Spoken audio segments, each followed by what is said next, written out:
Let me ask you something. Have you ever said something in the heat of a moment and immediately wish you could take it back?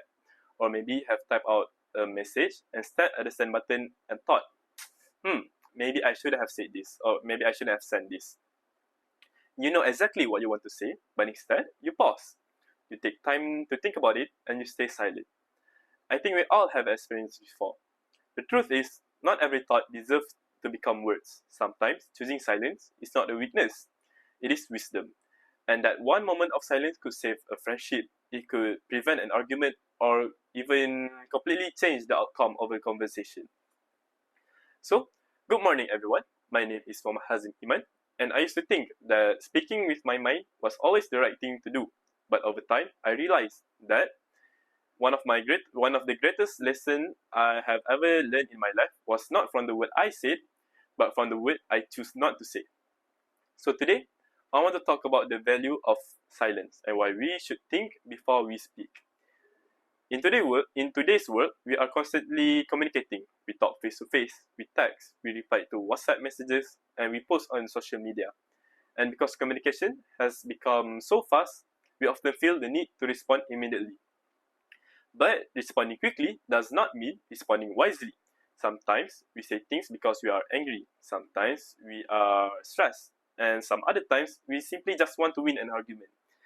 And then, after the moment has passed, we think, why did I say that? So, today, I want to share 3 simple ideas. First, why we should think before we speak. Second, silence should be used as a pause rather than an escape. And third, why we should consider the impact of our word before we say them. So first and foremost, we should think before we speak, because the impulsive word often lead to regret. When we are emotional, our first reaction is not always our best reaction, right? So, for example, when we are angry, we may say something harsher than what we intended. And when we are frustrated, we may send a message without thinking about how it will sound. And when we are stressed, we may take our emotion on someone who was never actually the problem. And the problem is that once the word leave our mouth, we cannot just completely take them back. Of course, we can apologize, we can explain what we meant, but the other person has already heard those words. And research by Mayer on regretted messages found that people often regret the things that they had communicated during the moment of stress, frustration, and anger. And many people later reflected on these messages and tried to repair the relationship that are affected by them. And this shows us something important. That we often realize the value of silence only after we had already spoken it. And I think this is especially relevant to a student. Think about group assignment or class discussion, maybe WhatsApp group chats, even conversation with our friends. Sometimes, all it takes is one message sent too quickly or comment made out of frustration to create unnecessary tension. But what if we simply pause? Not for 10 minutes or not for an hour, just for a few seconds. The short pause gives us time to ask ourselves, do I really need to say this? Am I saying this because it is helpful, or am I just too emotional? Or will I say this again after I calm down? And this pause can make a huge difference between reacting and responding. And that brings me to my second point, that silence should not be used to avoid communication. It should be used to prepare us for better communication. There are times when silence is the right decision, but there are also times when staying silent creates a much bigger problem. For example, imagine that your friends did something that upset you, and instead of talking about it, you decide to stay quiet.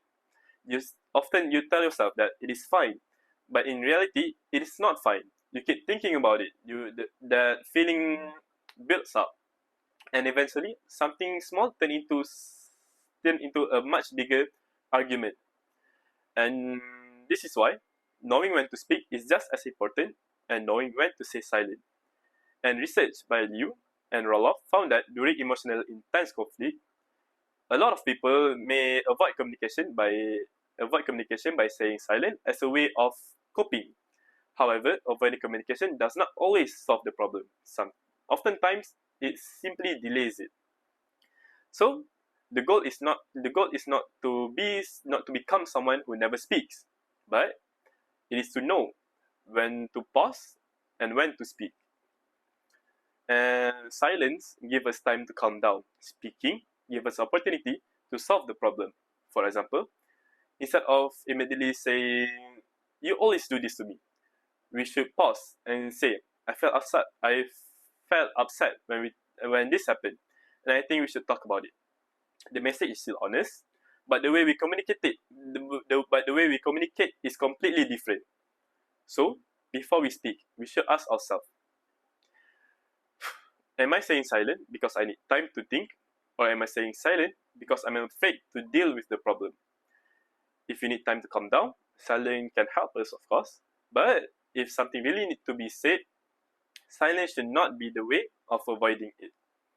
And this leads to my final point. Before we speak, we should think about the impact of our word that may have on others. Sometimes we focus on so much on what we want to say that we forget to think about how the other person might receive it. We may think that I was just joking about it, but the other person may not experience it as a joke. We may think that I was just being honest. I want to say what I want to say, but honesty without consideration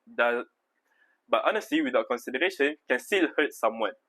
And research by Brooke, Skoll, and Mickiewicz found that people can underestimate the impact of their word have on others. In other words, we may think that our word is not a big deal, while the other person may remember it for a really long time. This is why thinking about speaking is not only about avoiding regret. It is also about having empathy. Before we say something, we can ask ourselves these 3 simple questions. Is it necessary? Or is it helpful? And is it kind? Not every thought needs to be expressed, and not every opinion needs to be shared. And sometimes, not every argument needs to be won. Sometimes, we speak simply because we want to respond, but we should learn to speak because we actually have something meaningful to contribute. This applies to our everyday life, especially for a student. When giving feedback, during group project, when responding to a friend who is struggling, when disagreeing with someone, or even when commenting online. Our words become a reflection of who we are. People may forget the exact conversation that they had, but they may remember how we made them feel. This is why words should bring value instead of unnecessary harm. So I came to the end of my speech. I want to leave you with one simple habit. The next time you feel the urge to immediately say something, pause. Take a moment and think about why you want to say it. Think about how the other person might feel, and think about what could happen after you say it.